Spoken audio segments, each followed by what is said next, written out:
जय श्रीराम जय गोटे तत्व को बुझार इच्छा क्या पाखे ना यही कहना अमके जगह अमके है धमके है अमके दिन लोक मरे लोक देखुन काली गोटे गोटे देखुली जोबरा कौन कटक आर भर सब युद्ध हम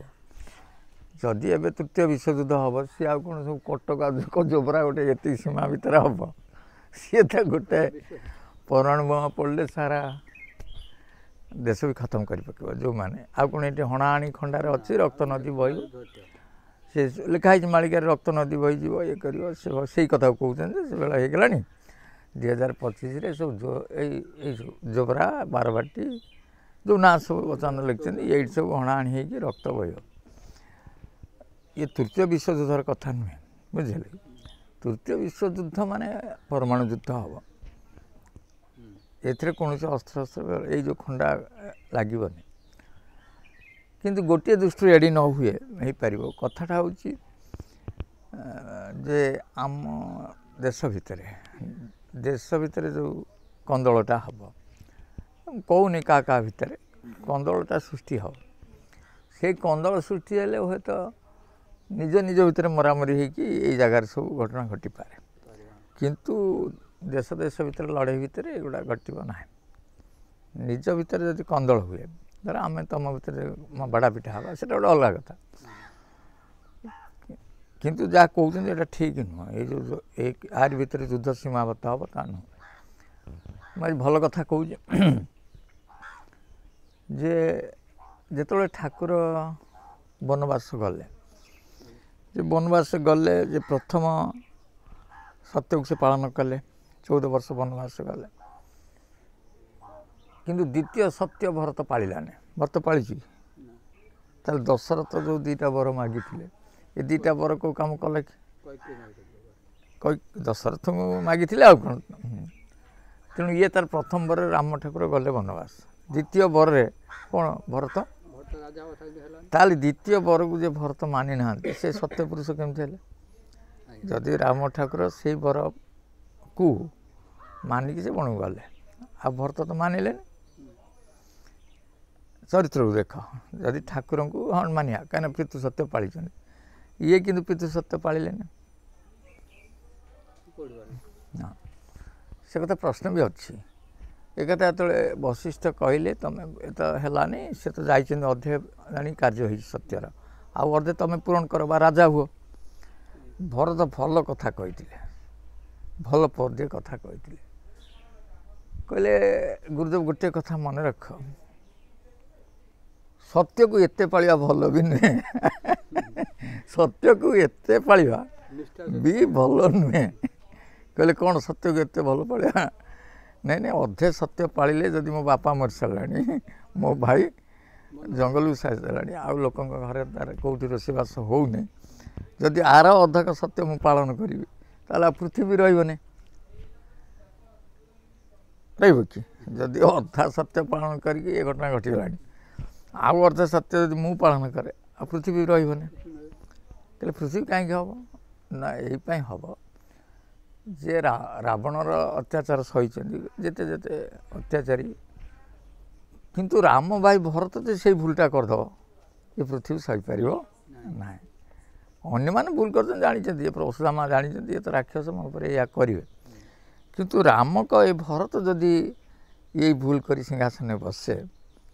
ताल ये तो अयोध्या जहाँ जमी हो पृथ्वी रहा हाँ बहुत भल कथा कही सत्यटा सब सत्य नुह सत्य को गभीर भाव में आलोचना करी तार अर्थ को बाहर करने दरकार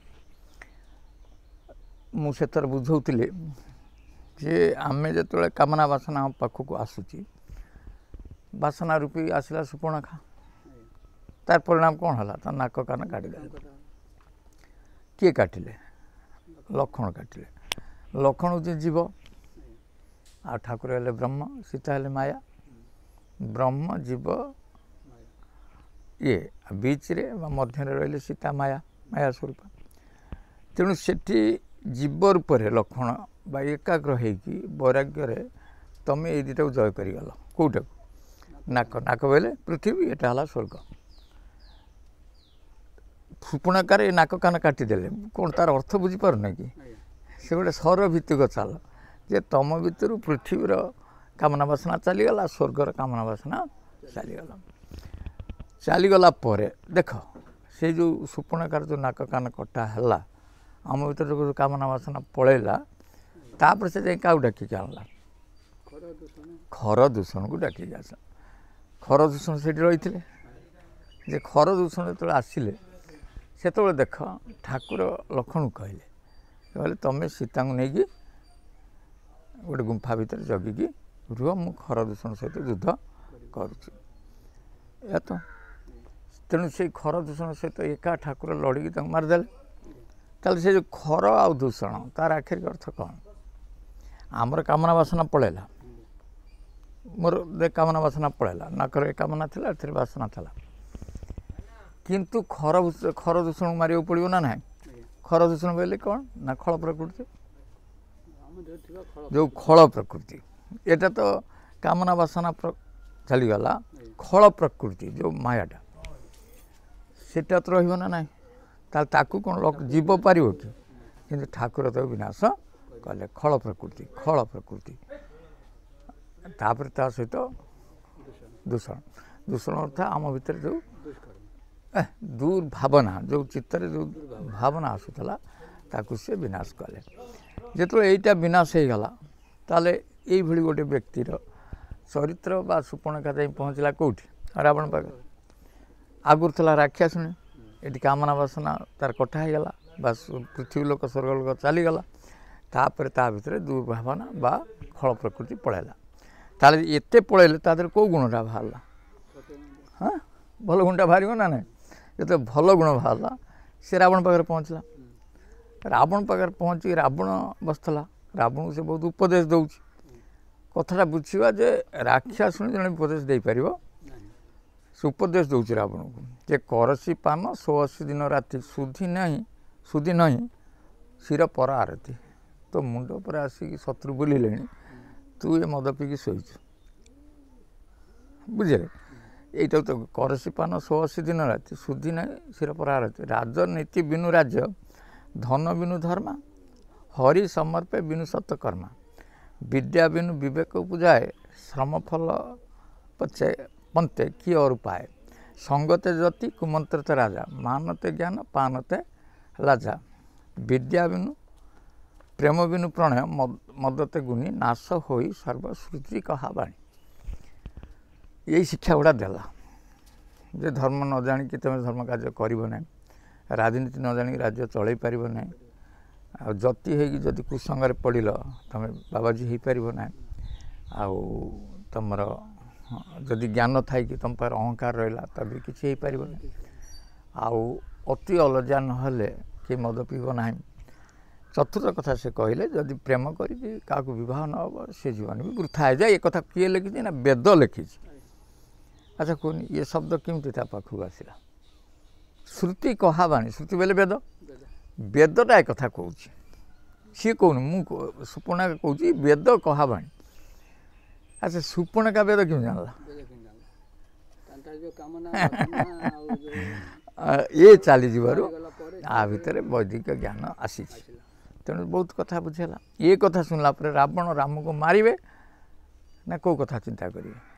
जो खर दूषण मारी सारे खल प्रकृति जाइए कामना बसना जाइए रावण से कौन करुच्ची कौन राम को कौन भावुँ शत्रु ना भगवान? ना ना ना सर भागुच भगवान खर दूषण मोहि सम बलवंता तिन्ह के मारे बिनु भगवंता जो भगवंत लीना अवतारा जो भगवंत तौ जाए मैं करऊँ बैरी हटी माने शत्रुता आचरण करी कहीं ना तामस देह कछु भाजन ना मन क्रम वचन मंत्र दृढ़ यही से भाविला ये तो भगवान ठीक ये कथा मुझे जानी सारे मोरी कथा धरना जे बुलाना कतरे मुझे जानी सारे मोर कामना वासना जाइए खल प्रकृति भी जाइए भी जानी सारे से गुरु रावण से कहूँ ये कथा मुझे जानी सारे से जड़े गुरु बा ठाकुर किंतु तामस देह कछु भाजन ना मन कर्म वचन मंत्र दृढ़ एक कथा कह कौन कारण ମୁଁ ତ ସକାଳୁ ଜାଣିଲି ବୁଲା ନା ଏ କଥା ତତ୍ତ୍ୱ ବି ଦେଇଛନ୍ତି ସମସ୍ତଙ୍କୁ ଦେଇଛନ୍ତି ନା ନାହିଁ ତାହେଲେ ତୁମ ମନ କ୍ରମ ବଚନ ମନ୍ତ୍ର ଦୃଢ଼ କାହିଁକି ହେଉନାହିଁ କାହିଁକି ମନ ହେଉନି ଧ୍ୟାନ କରିବା ପାଇଁ କାହିଁକି ତୁମେ ଉଚିତ କର୍ମ କରୁନ କାହିଁକି ତୁମର ମନ୍ତ୍ର ଉପରେ ବିଶ୍ୱାସ ଆସୁନି ଆଉ ସେ କଥା ଉପରେ କାହିଁକି ଦୃଢ଼ତା ଆସୁନି ବା କାହିଁକି ତୁମେ ସହସ୍ରକୁ ଯାଇପାରୁ ନାହଁ ଏଇଟା ରାବଣ ନା ତୁମେ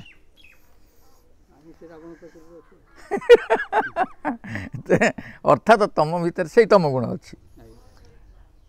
ନ କରିଦେବାର ଯେଉଁ ବ୍ୟବସ୍ଥାଟା ତୁମ ଭିତରେ ଅଛି ତୁମ ମନ ତ ହେଉନି ତୁମର ତ ଇଚ୍ଛା ହେଉନି ତୁମର ତ ଦୃଢ଼ତା ଆସୁନି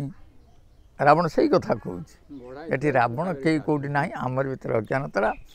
ଆମେ ଭଗବାନଙ୍କୁ ଜାଣିଛନ୍ତି ଗୁରୁକୁ ଜାଣିଛନ୍ତି ସୂତ୍ର ବି ଜାଣିଛନ୍ତି ବତେଇ ଦେଇଛନ୍ତି ମନ୍ତ୍ର ବି ଦୃଢ଼ତା ଦେଇଛନ୍ତି କାହିଁ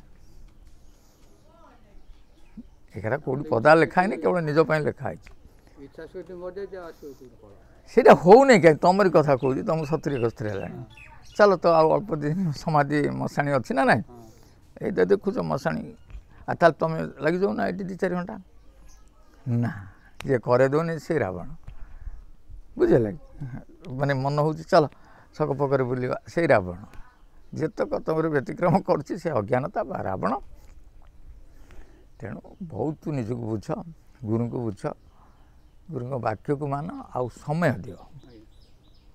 ଯେ ନହେଲେ କେହି ହେଇନି ଯେ ଭାବିବ ଯେ ମୁଁ ଆଜି ଅଧଘଣ୍ଟେ ବସିଗଲି ମୋର ହେଇଗଲା ଏମିତି ଯଦି ଅଧଘଣ୍ଟାରେ ସବୁ ହେଇଯାଉଥାନ୍ତା କେମିତି ହେବ ମନ୍ତ୍ର ମନ କର୍ମ ବଚନ ବଚନଟା ବହୁତ ବଚନ କହିବାର କିଛି ଆବଶ୍ୟକ ନାହିଁ ଚାଲିଛି ବଚନ ବିସ୍ତାର ସୀମିତ ହେବା ଦରକାର କର୍ମ ବିଷୟ ମନ ଇଏ ସବୁ ବହୁତ ଆବଶ୍ୟକ ଅଛି ନା ଆମେ ମାସରେ ଥରେ ପଳେଇ ଆସିବା ସତ୍ସଙ୍ଗ କରିଦେଲେ ଗୀତ ଗାଇଦେଲେ ଖାଇଦେଲେ ଏମିତି ସବୁ ହେଇଯିବ ନା ବହୁତ ସମୟ ସାଧିବାକୁ ପଡ଼ିବ ସାଧ୍ୟ ନୁହଁ ତ ମାନେ ସେ ଏଇ ଗୋଟେ ଭଲ କଥା ଲେଖିଛନ୍ତି ଏଇଠି ଲେଖିଲେ ସବୁବେଳେ ସେ କହୁଛ 5000 କଳି ସରିଯିବ ସେଟା ପଢ଼ୁନାହାନ୍ତି ଏଠି ଅଦ୍ଭୁତ ସାଗର ହେବ ବଳିଆର ଛୁଇଁବ ପର୍ବତ ଶିଖ ଭକତଙ୍କ ଲୀଳା ହେବ ଅନର୍ଗଳ ଋତୁ ପକ୍ଷେ ମନ ରଖ ଯେ ଏଇଟା ଲେଖିଲେ ଅଦ୍ଭୁତ ସାଗର ହେବ ବଳିଆର ଛୁଇଁବ ପର୍ବତ ଶିଖ କେଉଁ ପର୍ବତ ଶିଖ କହିଛନ୍ତି ଗୋଟେ କହିଛନ୍ତି କି ଅମୁକ ପର୍ବତ ଶିଖ ଛୁଇଁବ ତେଣୁ ଅଦ୍ଭୁତ ସାଗର କହିଲେ ଏଇ ଯେଉଁ ଆମର କାନକୁ ଶୁଣିବି ଆଖିକୁ ଦେଖିବି ଏଇଟା ଗନ୍ଧ ଏଇଟାକୁ ମାୟା ସାଗର କହନ୍ତି ଆଦେହରେ କୁମ୍ଭୀର ଅଛି ମାୟା କୁମ୍ଭୀର ଇଏ ଯେତେବେଳେ ଉଜାଣି ବହିବ ଛୁଇଁବ କେଉଁଠି ପର୍ବତ ଶିଖ ବା ଆମର ସହସ୍ରା ଯାଇ ପବନ ପହଞ୍ଚିବ ଏଇଟା କହିଲେ ଆଉ ଭକତଙ୍କ ଲୀଳା ହେବ ଅନର୍ଗଳ ଋତୁ ପକ୍ଷେ ମନେ ରଖ ହେଲା କି ତାହେଲେ ସେତେବେଳେ ତୁମେ ଭକ୍ତରେ ଗଣତି ହେବ ତୁମେ ଯାଇକି ତୁମେ ଏ କଥାରେ ପକ୍ଷ ମାନେ କେତେ 15 ଆଉ ଋତୁ ହେଲା 6 ଏଇଟା ଷଡ଼ଚକ୍ର ପରେ ଏଇ କଥା ସେଠୁ ସେ ସେୟାକୁ କହିଛନ୍ତି ଋତୁ ପକ୍ଷେ ମନ ରଖ ଏଇଟା ଯୋଗ ତତ୍ତ୍ୱବାଣୀ ଦେବେ ବେଦ ଭଣୀ 10 ସହସ୍ର ବର୍ଷ ଅଗମନା ଭୂଇଁ ଗମିତ ନୁହେଁ କଳିଯୁଗର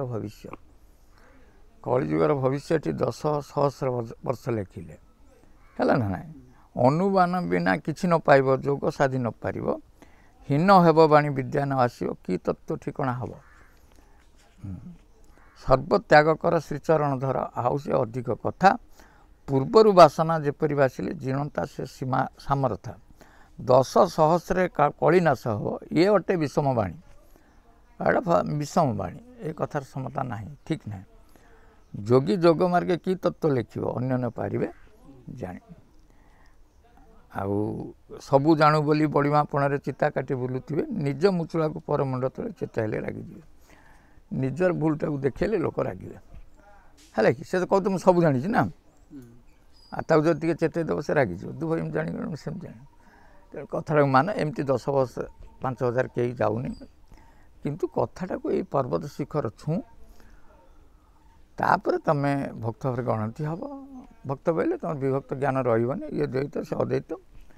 ଏଠି ମୁଁ ହାତ ମାରି କହୁଛି କିନ୍ତୁ ଆ ଭିତରେ ଧ୍ୟାନ ଭିତରେ ଅନୁଭବ ଆସିବ ତାପରେ ଅଦ୍ୱୈତକୁ ଆସିଲେ ତୁମେ ଭକ୍ତ ଭିତରେ ଗଣା ହେଲେ ଯାଇ ଠାକୁରଙ୍କ ଲୀଳା ବା ଯାହା ଅନୁଭବ କରିପାରିବ ସେ ବିଷୟରେ ଅନୁଭବର କଥା ହଁ ତାହେଲେ ରଖୁନା ସେତିକି ରଖ ଜୟ ଶ୍ରୀରାମ।